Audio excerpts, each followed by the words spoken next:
and welcome to Todd Rolls Dice, where we have another Sunday preview, and this is one I've personally been waiting for quite some time. As you can see, the title, Chaos Comes to the Mortal Realms. I'm not entirely sure they left. They've been there for a little while, but still, let's get into this, because this is the one I've been waiting for, especially with the new edition of Age of Sigmar. The forces of chaos are ever present in the mortal realms. The legions of Archaon wage war to extend his domain, alongside the innumerable demonic servants of the ruinous powers.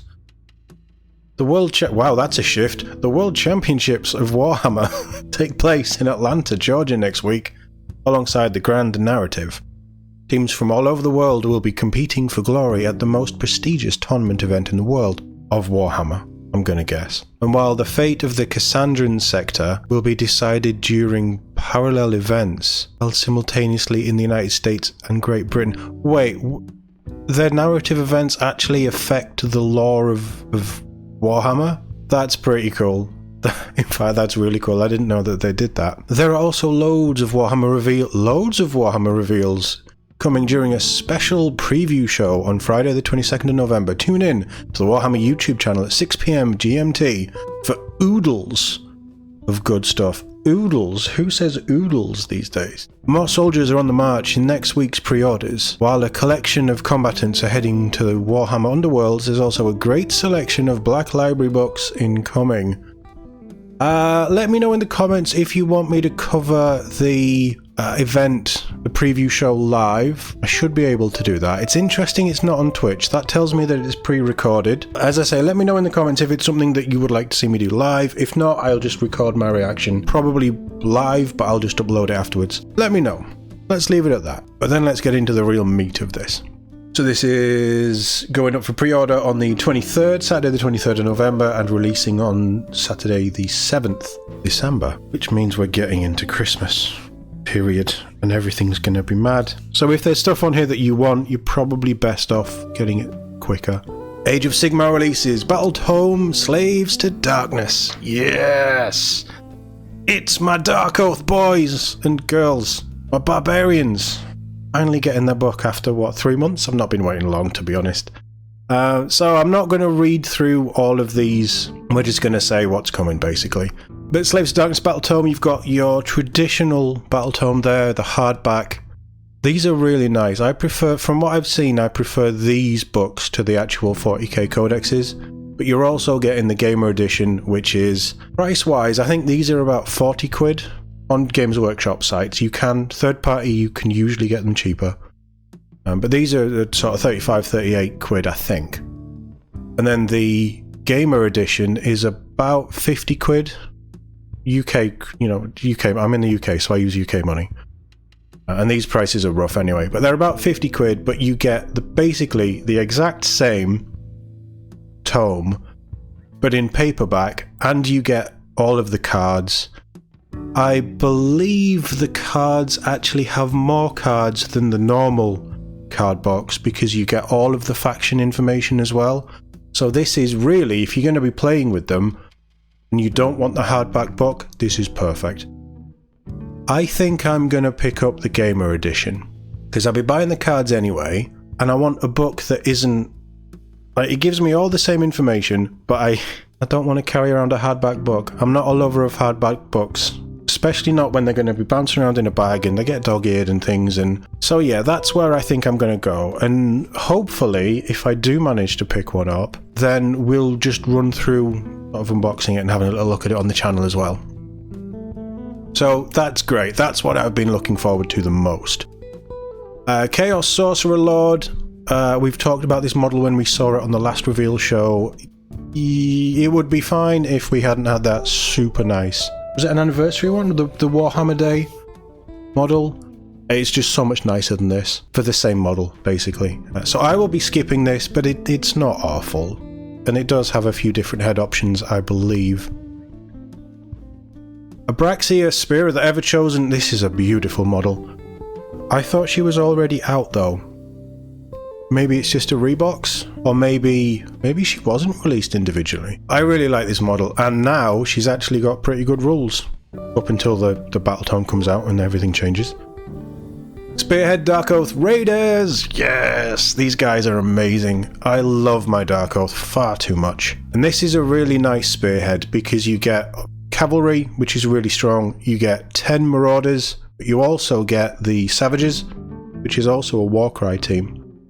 So it's pulling double duty there. You're getting the Queen as well. The Queen was a tougher model to get hold of, I believe, but then they sort of started the stock issues out. It was Red Sky or something. She had a character name, and I think she's just been moved into Dark Oath War Queen. I have all these models, I won't be picking this up, but if you don't have Dark Oath, if Dark Oath is something you're looking to start, honestly, this is a really nice starting place because you get pretty much everything that you're going to need. They are a small range at the moment anyway, but this gives you a very decent starting point for Dark Oath.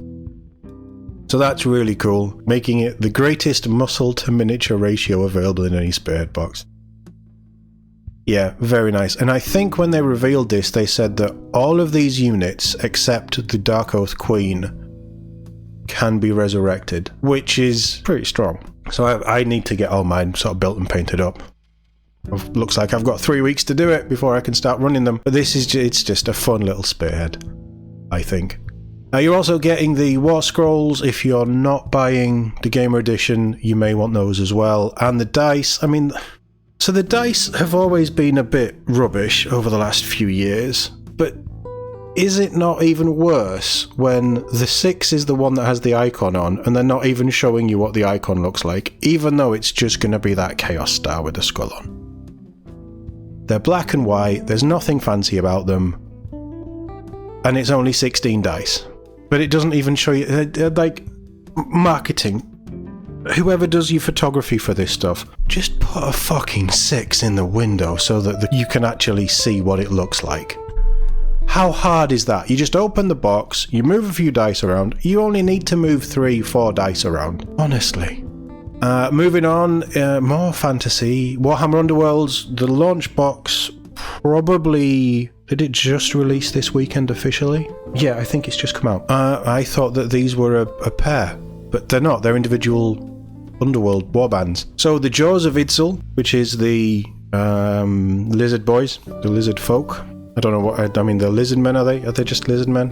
Seraphon. The proper name is Seraphon. I remember them as lizard men. I think these look really cool. I do like the lizard men models. I could be very tempted to run a spearhead of lizard men. And I think these are quite characterful little models as well. So if I did end up getting into Underworlds, I probably wouldn't mind picking these up. And then Grandfather's Gardeners, which is the Nurgle and like mites, and they're just gross, but they're also amazing. I mean, that guy looks like he's got a kangaroo pouch with a cauldron. Just wild. Absolutely wild. Really, really nice, but disgusting, but nice. So they're going to be coming out on their own as well. We've also got a couple of the rival decks, Reckless Fury and Rack and Ruin.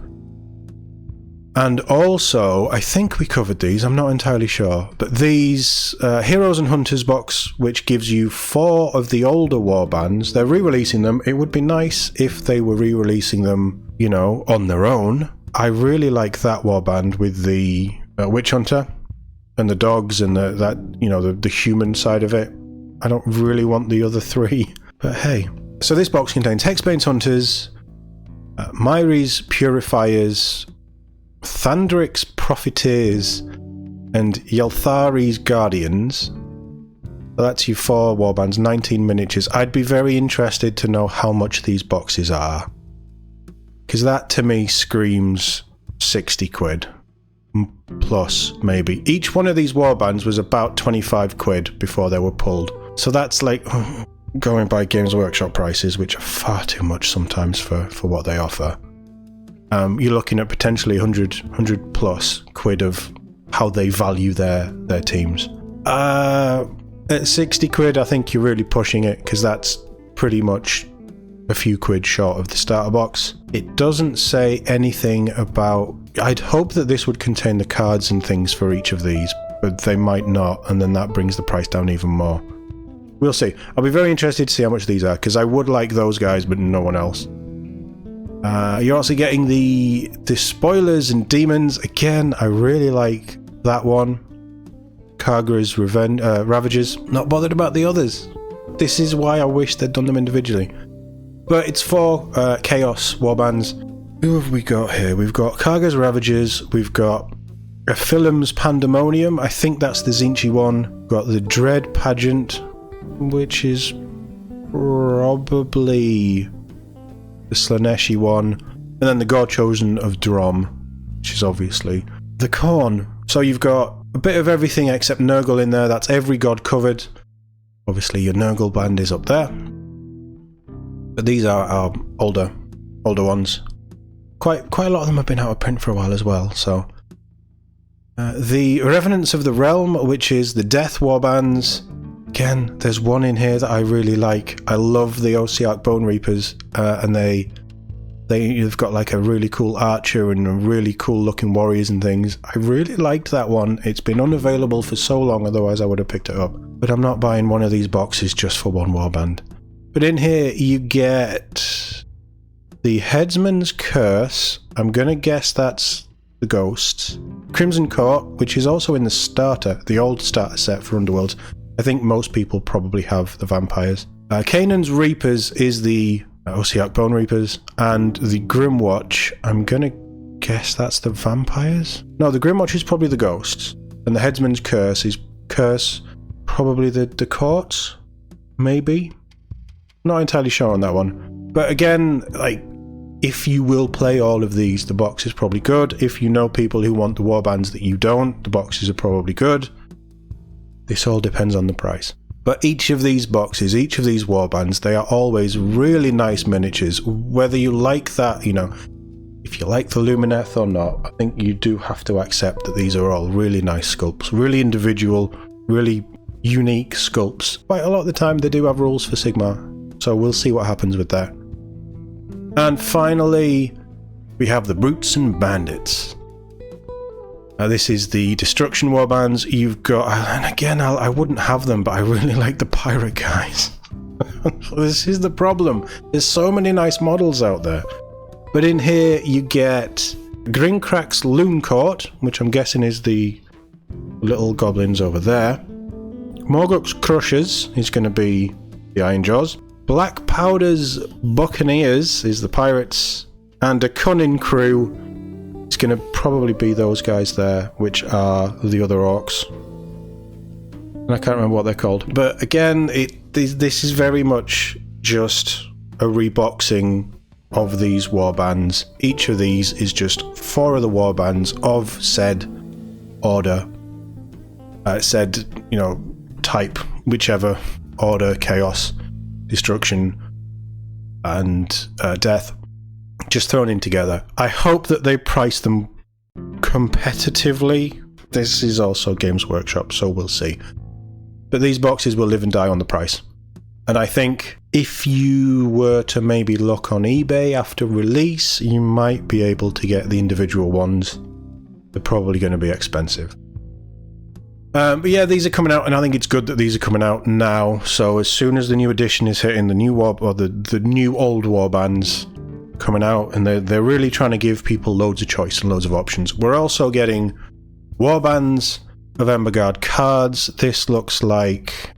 Right, okay. Oh, it does. You do get the cards in these, I take it back. This box contains a set of 4 pre-existing warbands and their accompanying fighter and war scroll cards.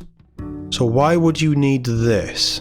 If you've got all of the above, or most of them, then you can get the fighter and war scroll cards for all 16 in the warbands of Emberguard set. Okay, so if you already have them, you don't need, but you can buy these cards to give you the... This set gives you everyone, but the cards are included in these boxes, which is good. Cards may differ slightly to those contained in the 4 boxes above, while photography of the warbands on the reverse of the war scroll card. I'm assuming the stats are going to be the same, it's just the pictures that might be different. But that's not bad, actually.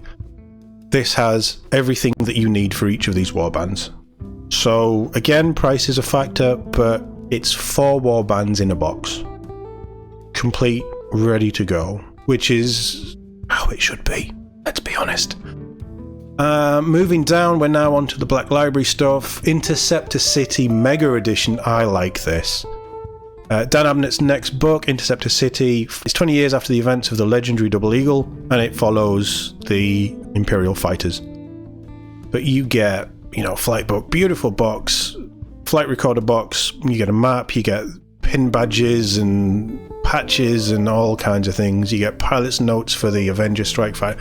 I think this is just a really, really, really cool collector's edition. No idea how much it'll cost. It'll probably be quite popular for scalpers as well, because it is just a really, really nice. I could be tempted by this if it was coming out on a week on its own and I hadn't already bought a load of hobby stuff in the last couple of weeks, then I might have considered getting this. But as a rule, I don't tend to buy, and I don't really want these kind of fancy edition books, unless it's a book or a character that I absolutely adore. You'd be looking at the Brand novel, the Gunnar Brand novel, or the Lion novel is probably the only two I'd think about. I'd like to read this book, but again, this is beautiful. But these books, if you want them, they do hold their value. The collector's editions of Warhammer books tend to go a stupid amount, as you guys probably know. We're also getting the Elemental Council in a standard hardback. This is the new Tau book. Yeah, I mean, Tau. If you like Tau, if you want to read more about Tau, then you've got this. But the interesting thing is that they're going up against the Raptors chapter. The super cool, super sneaky Space Marines. Raptors are cool, they've got a fan base. I think this will probably sell quite well. So if you want it getting quick, even if it's just, fans of the Raptors wanting to get some Raptors lore, because there's very little Raptors lore, and it's nice that they're getting a little bit of love, even if it is in a Tau book. We're getting Lazarus, Enmity's Edge, which is the paperback. This was released last year. I think I've got it on audiobook. I'm not entirely sure. I'd like to read it. I am a Dark Angels fan. I would like to know more about Lazarus, but I don't know. I prefer these in audiobook, if I'm honest. We'll get another run of Gaunt's Ghosts on demand. So this is Traitor General, his last command, the Armour of Contempt, and Only in Death. They tend to just sneak these out every now and then. Really nice. I would love to own all the Gaunt's Ghost books. I have the first omnibus. I'm still reading through the second book. There's so many of them. This is books 8 to 11 of the series, and you've got to get your order in from next week until the 9th of December, because it's a print on demand. And I just wish that they had them all available in paperback, and you could just pick up all the omnibuses that they did, but Games Workshop seem incapable of actually keeping their books in print.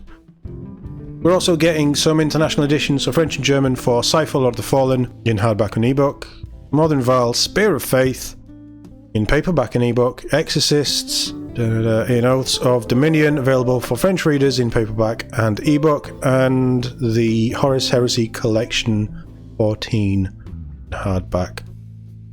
And on Warhammer Plus, everybody's probably third favourite streaming service, we're getting the Mortis Praetorians, a faction of the Bone Reapers, and their glossy blackout, so we're getting told how to paint black armour. That's pretty good, actually. That's not bad. And we're getting a 40k battle report, which... oh, they have mentioned it. Amazing. So we're getting a 40k battle report that is a rerun of the starter set of the third edition of 40k back in 1998, which pitted Drukhari against the Black Templars. So that's quite a nice, it's classic meat grinder mission from 3rd edition rulebook. Quite a nice little narrative 1500 points that they're doing there. I like when they do these. These are just, it's something different that nobody else is probably doing. And I actually think that this is how you should be doing Warhammer Plus battle reports. Make them fancy, make them narrative. There should be no competitive stuff in there. It should just be, let's try a scenario from 300 years ago, and we're going to play this, and we're going to play this, we're going to do this, we're going to do this. And just make it special, make it interesting, but just make it fun. That's how you should be doing this. So this should be good. I'd probably give this a watch. WarCom next week. We're getting another Necromunda reveal. Excellent. And coverage of the Slaves to Darkness. So I'm going to be excited about this week. Bit of Necromunda, bit of Slaves to Darkness. I'm a very happy boy.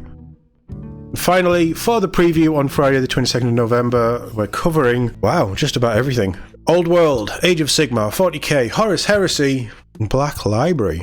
What would they be showing off for Black Library? Can't just be books, can it? It's got to be characters as well, character models. And Christmas deadlines, I'm not going to run through these, I will leave them on the screen. Articles linked in the description below to check out your country's Christmas deadlines. Basically, second week of December. Yeah, that's an action-packed Sunday preview. There's a lot of stuff I like in here. There's a lot of stuff I don't like. Like these boxes being all 4. Again, that depends on price. It's a personal thing for me. If you want all these Warbands, if you're an Order fan, great. If you're a Chaos fan, great. Me, I'm not sold on Underworlds. I haven't picked up the new edition. It might be something that we look at down the line in the channel, but I'm not desperate. There's other stuff that I want to do. But I think it's good overall that there is some way of getting these older miniatures. The Kill Team starter set, the new one, is exactly the same with Space Marines and Plague Marines. It's models that were available very limited and disappeared. They've brought them back in an easier to access, easier to purchase bundle. This is basically the same for some of these older warbands, which is cool, and the cards, or if you already have them, which is good. But all of this stuff always depends on price, doesn't it? Yeah, lots of stuff. Lots and lots and lots of stuff that I would be interested in. This is not for the 40k players. This is obviously for the newer fantasy players. Well, the AoS players, isn't it? Because Underworlds is AoS as well. My pick is tough. What is my pick? If I didn't already have the models, it would be the Dark Oath Spearhead, but I think I'm going to have to go boring route 1. Because it's the one thing that I really want. It's the Slaves to Darkness Battle Tome. I cannot wait. I don't own any AoS Battle Tomes. I only got into AoS with 4th edition, and I never had any of the miniatures or anything. I'm slowly building up. I just love the Dark Oath models. That's what's pulled me into it. I cannot wait to actually get a Battle Tome and see what they're like and just compare them to the 40k ones and how different they are. And everybody says the lore in them is amazing and everything is really, really good. They're just delivered better. I am going to be picking up the Gamer Edition because that gives me everything I want and the prices are about the same. But it gives me it in a format that I'm happy to use and have around. There is a chance that I would pick up the hardback as well because it is the first Battle Tome I would be buying, and it is for the only AoS army that I currently have models for. That kind of has to be my pick. But it's very boring. You guys will have more interesting picks, I'm sure. There's some nice stuff coming this week. This is a good pre-order. For me, personally. For you 40k fans, you Heresy fans, not really a lot here, I'm afraid. You've been forgotten again. It's a common occurrence. This is what it is. We knew that this stuff was coming. We know there's nothing really for 40k. We know there's not really anything for Heresy. But the big reveal show is coming. Which should be good, hopefully. Give us an idea of what's actually coming January to March next year. Who knows, maybe we'll get answers on Friday, and I'll definitely be covering it in some form on Friday, so expect a video Friday night if we don't do it live. But let me know in the comments if you do want me to do the preview live and what your pick of the week is, if you have one. Or, you know, you can also just go, there's no 40k, I'm not interested. That's a valid viewpoint, because you 40k guys must be really feeling the lack of releases. It's very sad. Anyway, thank you very much for watching. I'll see you all in the next one.